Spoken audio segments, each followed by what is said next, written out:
What's going on, guys? Biker Dave here with the 1966 Plymouth Fury 3, but what I'm going to show you will apply to pretty much any classic car that you're wanting to install an aftermarket tachometer on. Before you actually install it, and try to run wiring and all that, you should just pre-test it just to make sure that the simple stuff works properly. So all you have to do, get you some some jumper wires like this. You should have these anyway. In your toolbox you should have jumper wires, alligator clip wires at all times, because you never know, you might need them for testing and that sort of thing. All right, so all you have to do just to test this device to make sure it works. The red wire coming from the gauge will go to any positive, 12 volt positive. I've got a little power strip right there, so I'm connected to that. Then your black wire from the gauge will connect to battery ground with my little alligator clip.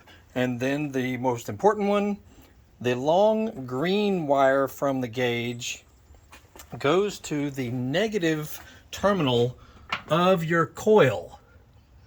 And for me, I've got this guy here, so yours may look a little different, but it's basically not the one with the red wires going to it. So see this guy right here?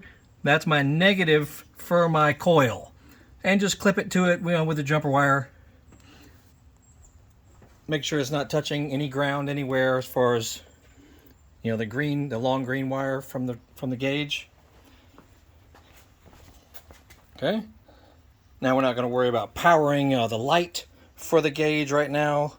That will go to a switched 12 volt power, like from your light switch.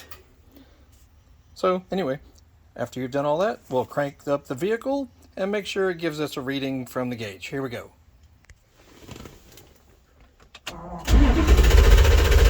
Oop, my switch on. There we go. We're doing some new gauges in here. I've got just temporary installation of the oil pressure, then we're going to do coolant temp. So we just got them kind of preliminary, setting them in for now. And we're going to do a tachometer like on the steering column right in there. So we just want to make sure it will work. And there you go.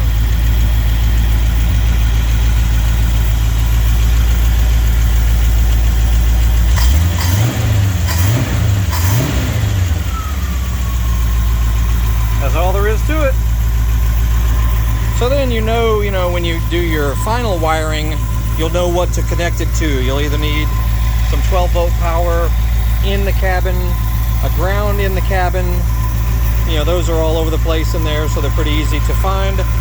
But the most important one is the long green wire going to your negative on your coil. Okay. And it reads properly. So there you go. Anyway, yeah, this is a 66 Plymouth Fury.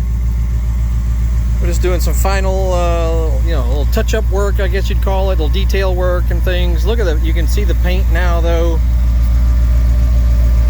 You can see it sparkle when the sun hits it. Nice sparkle on it.